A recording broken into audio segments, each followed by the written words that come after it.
Alright, what's up, motherfuckers? Yes, the title is true. We are going to be putting a Ford SVT blower on the Ls400. I'm not the first person to do this, but now I'm gonna do it. Today, obviously, we're not gonna do all the shit today. I'm actually just gonna get the Supercharger Prep to go on the car.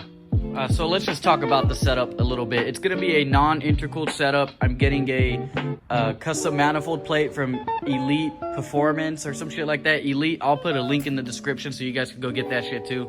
So basically, we're gonna be removing the stock intake manifold, putting that plate on, and this supercharger will go right on top. Since it's gonna be a non-intercooled setup, we're gonna have to cut the intercooler flange on the bottom. I'll show you what I'm talking about right now. So I picked this supercharger up for about $900 on eBay. The guy said it only has 60,000 miles on it, and the only issue with it is that there is a stud broke in the intercooler flange. But we're running a non-intercooled setup, so this whole flange right here will need to be cut off or it will not work with the kit that I'm gonna be using. So I'm gonna take this to a machine shop to have this whole kit or this whole flange cut off, and I'll show you how that looks after. But for now, I'm just gonna drain the supercharger oil. I got new oil, and I'm also gonna be changing the coupler on the inside. There is 8 10mm bolts. The only one you have to remember where it goes is this one, because all of these are the same size and you can put them however. This one goes here.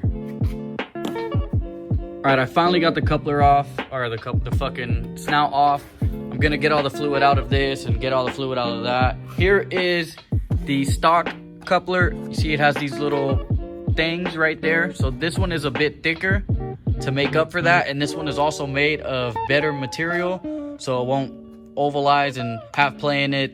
This one seems like it was fine, but it's just preventative maintenance, so we don't have to do this later on. I'm gonna clean this up, throw this one on. I might have to give it a good tap to get it fully seated on there, and then after that, I'll fill it up with supercharger oil. All right, I got the coupler on. It was some trouble to get it lined up, but I got it in there. I'm now starting to put the bolts back in. I am using blue thread locker. That's medium strength thread locker, just cause.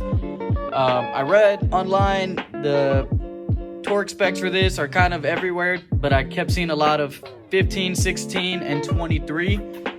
I'm just gonna snug it with the thread lock, and I'll know if I have leaks later on when I install it. You can do whatever you feel comfortable with, but I'm just gonna snug it for now. If I have any leaks, I'll torque it down to what it says, but for now, I'm just gonna go off of feel.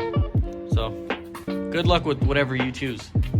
So the kit that I ordered came with the coupler, the fluid, and this little thing. I have that because I accidentally ordered 2 because I'm a fucking idiot. But this makes it a whole lot easier to fill up, so I just pour this in here and then push it into there. It's gonna take about 7.5 ounces. These are both 4-ounce bottles, so it's almost gonna take all of it. If you have this, it's gonna make your life a lot easier to fill it. I'll leave the link in the description to where I got this kit. If you want my other one, by chance you're doing this when the video comes out and I still have the kit, I'll ship it to somebody. I'm not really tripping off that. It's like 40 bucks, I think, or 30 bucks, whatever. I don't know, but let me know if you need it. And whatever. Similar to a differential, it will start leaking out when it is full, so just have a catch can ready. You don't want to make a mess. Maybe you're working outside and you don't really give a fuck, but I gotta keep the shop clean. All right, now I'm gonna take this big chungus to a fucking machine shop. They said about $50 for the first hour, 40 for the next, but I think they'll get it done in an hour. I don't want to fuck it up because I don't want to buy another supercharger. So I'm gonna take it to them, and I'll show you guys a before and after again, so you can really get the point of what you're doing. You can take it to your local machine shop if you don't want to fuck it up either, unless you know how to do that shit. I just don't want to fuck it up. All right, you fucking got that? All right, I got the supercharger back. You can see now what I was talking about, how it's cut. So this flange is still lower than the outside, so when it bolts down, it seals properly. They didn't really do a good job keeping all of the shavings out, so I'll have to go clean all that shit out, but overall, it doesn't look bad. They charge by the hour, is $100 an hour, and they said it took them 3 hours, so I paid $300 to get this shit done. If you're doing this, I would probably recommend maybe try doing it if you feel comfortable enough to do it. I kind of feel like I should have just did it now instead of spending $300, but fuck it. Supercharger is basically ready to go in. I'm still waiting on the throttle body adapter plate and of course the intake manifold adapter plate.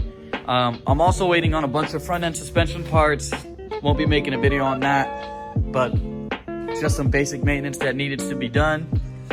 I will also not be making a video on removing the whole intake manifold setup.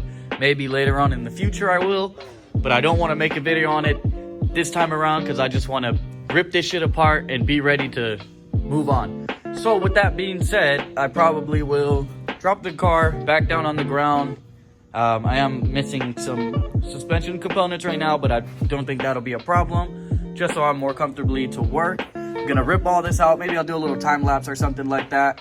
I'll have to for sure take a lot of shots of what I'm doing so I know how everything goes back together.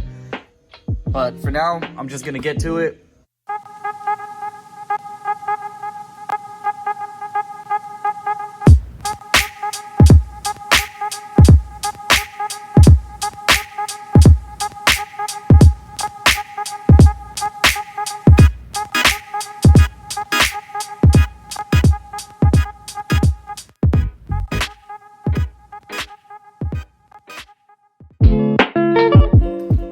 Alright guys, I got the intake manifold completely off. Just got these ports kind of covered. So for our intake manifold adapter to sit right, we're going to need to remove these 4 studs. I just sprayed each of them down with a bit of lubricant.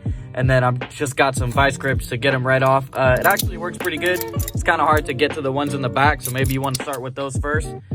But I got this one off and I got the rest of them broken loose. So now I just got to keep turning them and get them out. Okay, based on feedback from other UZ owners as well as Elate Manufacturing, they recommend to swap your spark plugs out when adding boost pressure to these motors. I'm going with these ones.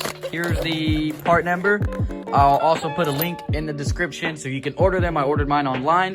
Also, get yourself a fucking gap tool. We're gonna change the gap to 0.335 from like 0.44, so 0.35. That's what I'm gonna run. I'm gonna run 0.35. I'm putting my plugs in right now that everything's out so I can clean all this shit up. Put the fucking plugs in. If you guys haven't noticed already, all of that other footage was filmed way before this radiator or oil catch can, so make sure to go check out those videos. Right now, I'm just waiting on the intake manifold plate to come in. It's been about a month since I've ordered it, so hopefully it's here sometime this week, and then we could continue with the build. And the next video, we'll be bolting down the actual intake manifold plate and bolting down the supercharger on the engine for the first time. So make sure to like, comment, subscribe, all that good shit, or a nigga like me might just be knocking on your door at night.